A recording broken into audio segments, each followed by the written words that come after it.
Desa Tuban, Kecamatan Kute, Kabupaten Badung ini menjadi tempat yang cocok bagi persembunyian dan perkembangbiakan kepiting bakau. Asik! Beberapa kepiting telah terperangkap di bubu yang kami pasang sebelumnya.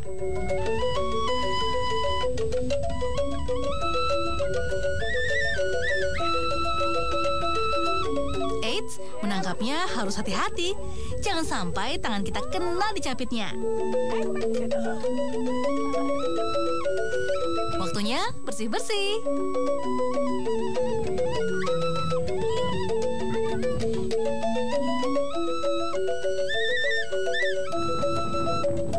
Lagi nangkap kepiting ya?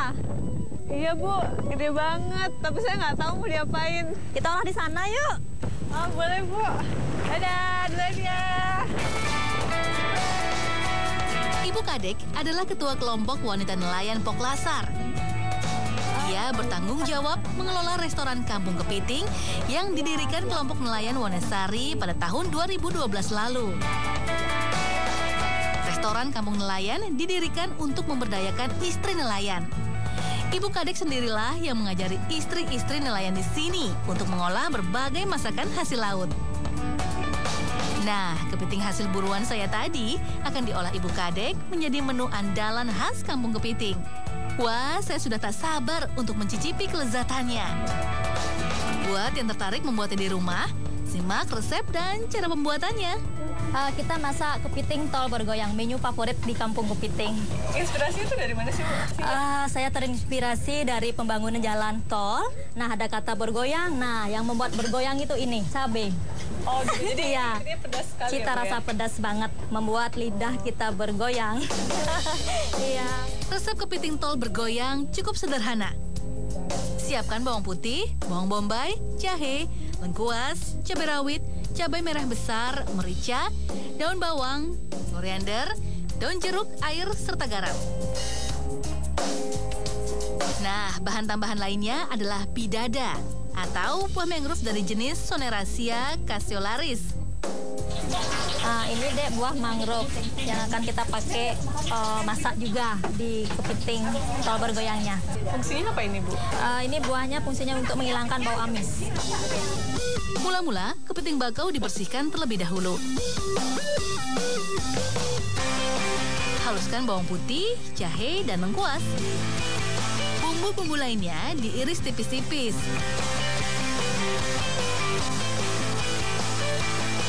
Rebus kepiting bakau dengan pidada.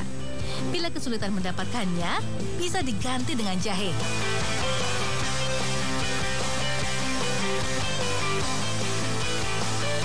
Ini direbusnya berapa lama Bu? Kurang lebih 7 menit karena kalau kelamaan tekstur dagingnya dia akan berubah. Kalau 7 menit pas dia. Rasa gurihnya, manisnya mantap.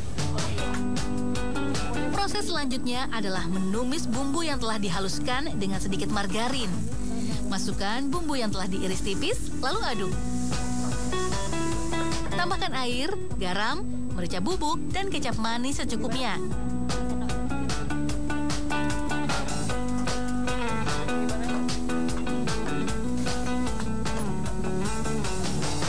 Kepiting yang telah direbus, kemudian dimasukkan, lalu aduk hingga merata.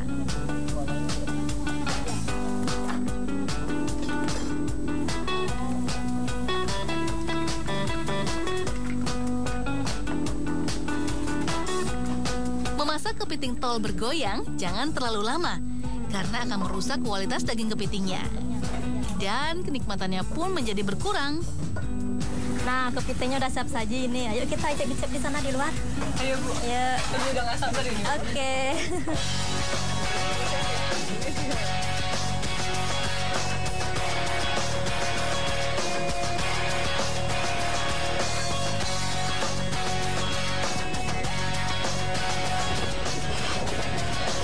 Buat diminum ya Bu.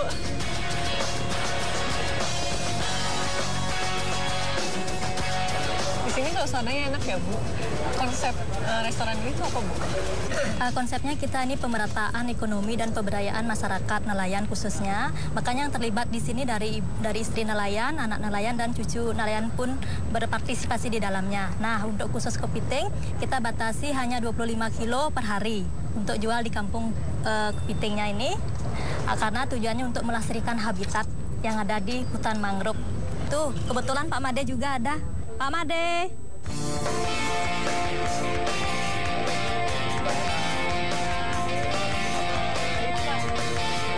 Gimana, Mbak?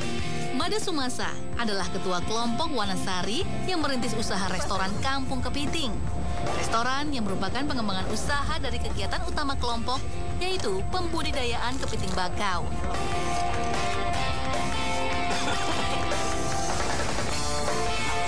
Kelompok Wanasari berjumlah 95 orang yang berprofesi sebagai nelayan di Desa Tuban.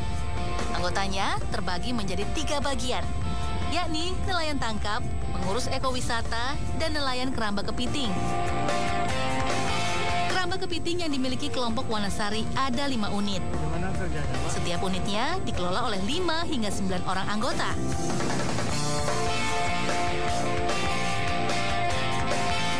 Budidaya kepiting bakau terbilang gampang-gampang susah. Jika salah kelola, jumlah kematian benih bisa mencapai 40%, bahkan lebih.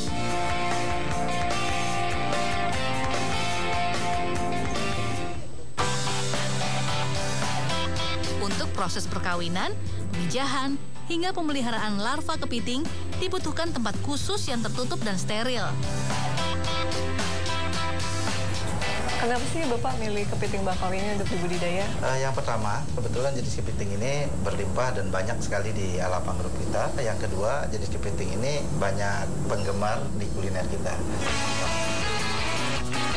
Kepiting bakau dikawinkan di usia 4 bulan atau saat berat badan kepiting betina mencapai 200 hingga 250 gram dan kepiting jantan 300 gram.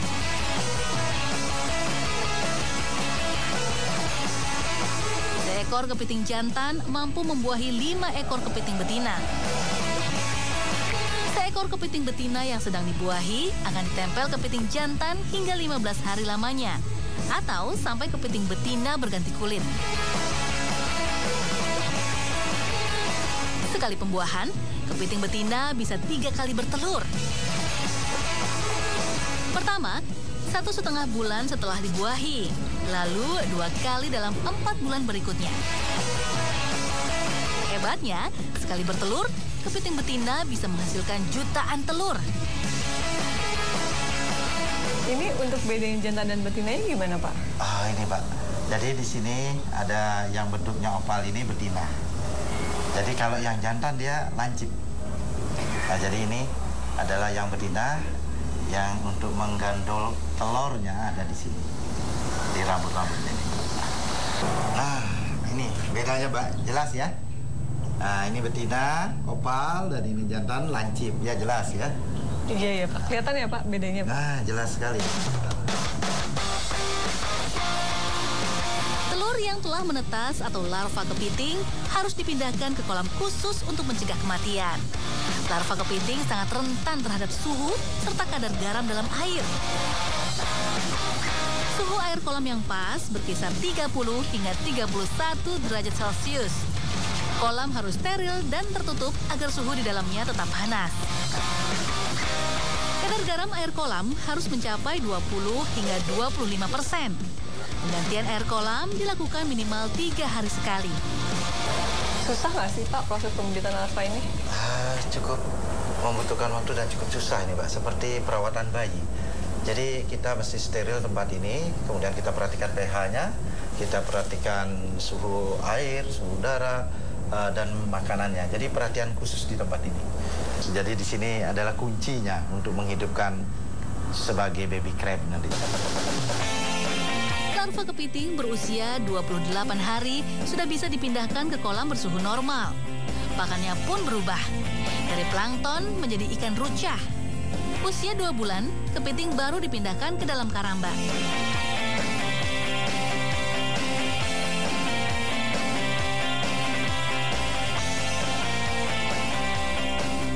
budidaya kepiting. Di alam sudah ada, ngapain pakai budidaya kepiting? Aneh-aneh aja Bapak ini. Iya nih Bapak ini aneh-aneh Udah ada aja. kerjaan kali ya Bapak nih. Kerjaan. Ayo kita pergi aja yuk.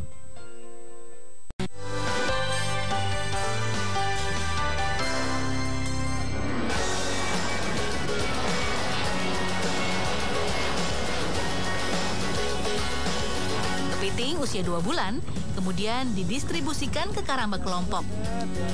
Iketut Diarta adalah salah seorang yang bertanggung jawab mengurus keramba milik kelompok.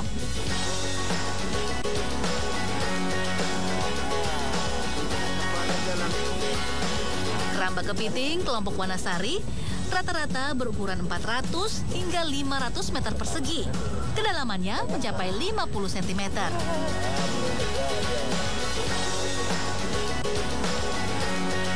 Sekeliling keramba terpasang jaring sedalam 50 cm dengan tinggi 2 meter. Gunanya untuk mencegah kepiting keluar dan menghalangi predator masuk. Berkat cara pembudidayaan yang tepat, keramba milik kelompok Wanasari bisa menghasilkan 2.500 kilo kepiting bakau. Pada tahun 2010 hingga 2011, kelompok Wanasari sudah bisa memenuhi pesanan kepiting dari Hong Kong dan Singapura. Kelompok Wanasari memanen keramba mereka 2 minggu sekali. 15 kg kepiting disalurkan ke restoran Kampung Kepiting. Selebihnya dijual ke masyarakat lokal dengan harga Rp130 hingga Rp170.000 per kilogram. Kita lihat prospeknya kepiting ini bagus, kedepannya bagus dibanding kita bekerja nelayan, nangkap ikan di laut, hasilnya tidak begitu memadai. Jadi saya beralih ke keramba kepiting aja. Semenjak lulus SMA, Ketut telah menjadi nelayan tangkap yang sangat bergantung pada hasil laut. Penghasilannya tidak menentu, tergantung musim dan kondisi laut. Pembangunan pelabuhan dan jalan tol bandara menjadi salah satu faktor yang mempersulit Ketut mendapatkan ikan. Ya, pembangunan di perairan Teluk Benoa mengancam kawasan yang menjadi tempat bertelurnya ikan. Dampaknya, para nelayan semakin kesulitan mendapatkan penghasilan. Perubahan apa aja Pak yang sudah Bapak dapatkan setelah budidaya kepiting?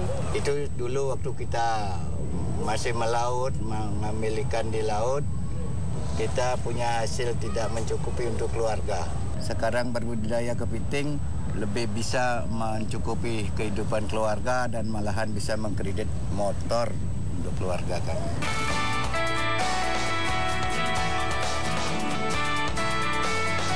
Kesejahteraan kakek 13 cucu ini meningkat sejak bergabung dengan kelompok Wanasari. Awalnya, ia harus mengeluarkan modal Rp10 juta untuk membuat keramba. Hasilnya sepadan. Sekarang, Ketut mendapat penghasilan sekitar Rp7 juta per bulannya. Jauh berbeda dengan penghasilannya saat menjadi nelayan tangkap, yang berkisar Rp40 hingga Rp50.000 per harinya. Perubahan tak bisa dihentikan, tapi bukan berarti harus menyerah dengan keadaan. Kreativitas dan kerja keras adalah jalan untuk bertahan. Itulah jalan yang dipilih Made Sumasa. Merajut asa untuk kesejahteraan bersama.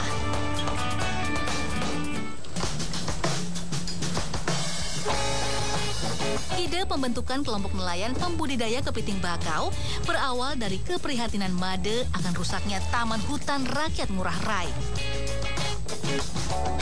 Hancurnya ekosistem mangrove seluas 1.373 hektar membuat nelayan kesulitan mencari ikan.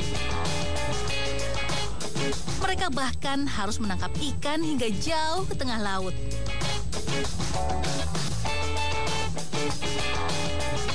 Kondisi hutan mangrove di Desa Tuban ini dulu seperti apa, Pak? Sangat parah, Pak.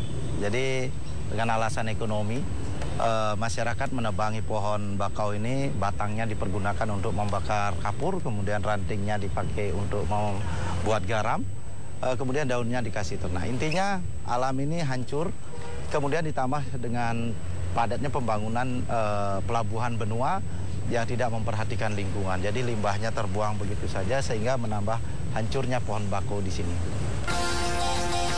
Pada tahun 2009, Made mulai menggalang kesadaran warga akan pentingnya kelestarian alam.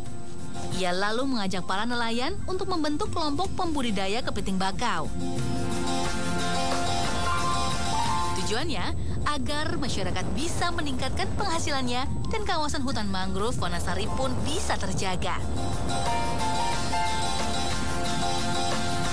Sayangnya, tingkat kesadaran nelayan kala itu masih rendah.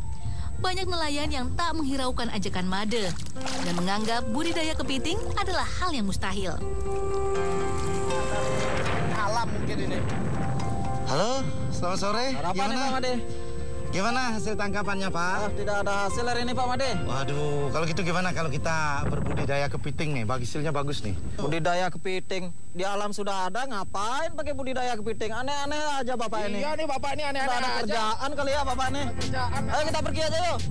Made tak patah arang. Ia berhasil membuktikan jika kepiting bakau bisa dibudidayakan dan menguntungkan. Kalau aktivitas kelompok nelayan Wanasari ini apa aja, Pak? Di dalam kelompok ini kita buatkan program ekowisata Bali, itu melestarikan mangrove yang secara tidak langsung aktivitas masyarakat untuk berbudidaya kepiting di bawah pohon mangrove sangat berlimpah. Jadi secara ekonomi masyarakat kita sejahtera dengan lestarinya alam mangrove ini. Berkat usaha Made, nelayan Desa Tuban merasakan manfaatnya. Mereka pun kini lebih bijak dalam memperlakukan alam sekitarnya. Alam terjaga, hidup manusia pun akan semakin sejahtera. Kita di sini ada uniknya berwisata sambil membersihkan lingkungan. Jadi pemain kano kita wajibkan nanti membawa sampah-sampah yang dia temukan di perairan kita nanti untuk menjaga lingkungan.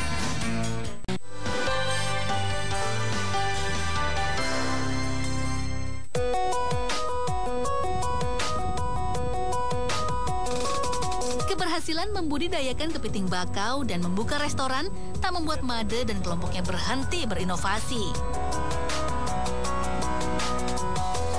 Bersama kelompok istri nelayan, Made memanfaatkan buah mangrove yang banyak di lingkungannya untuk dibuat olahan.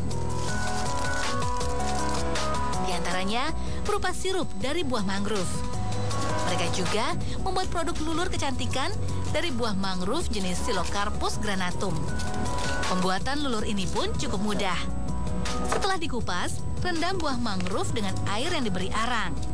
Perendaman ini dilakukan 1 hari 1 malam agar racun pada buah hilang. Buah mangrove kemudian diblender dan ditambah sedikit air, serta pewangi alami berupa bunga Kamboja. Campuran yang telah menjadi bubur, lalu dijemur hingga kering.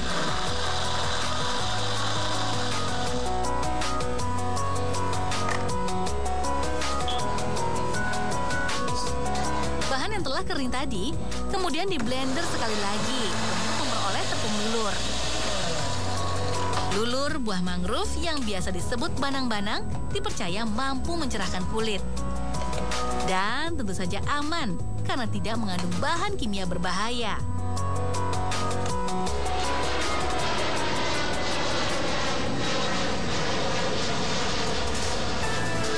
Tingginya kunjungan wisatawan ke Bali dilihat Made sebagai peluang usaha yang sayang untuk dilewatkan.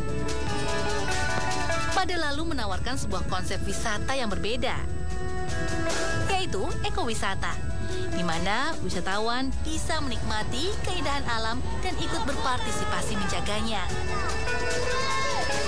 Kita di sini ada uniknya berwisata sambil membersihkan lingkungan. Jadi pemain kano kita wajibkan nanti membawa sampah-sampah yang dia temukan di perairan kita nanti untuk menjaga lingkungan.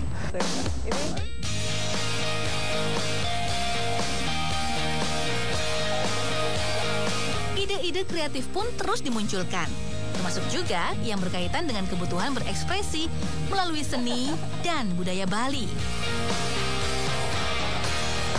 Nah, kita punya untuk kesejahteraan masyarakat, kita akan membuat panggung terapung untuk mementaskan seni budaya nelayan. Kita punya namanya budaya kecak kuku. Jadi di sini kita akan pentaskan itu unik sekali dan tidak ada di tempat lain. Sungguh, kerja luar biasa yang telah dilakukan Made dan kelompok nelayan binaannya. Mereka tidak hanya memanfaatkan apa yang tersedia di alam, tetapi juga bertanggung jawab menjaga kelestariannya untuk masa depan anak cucu mereka.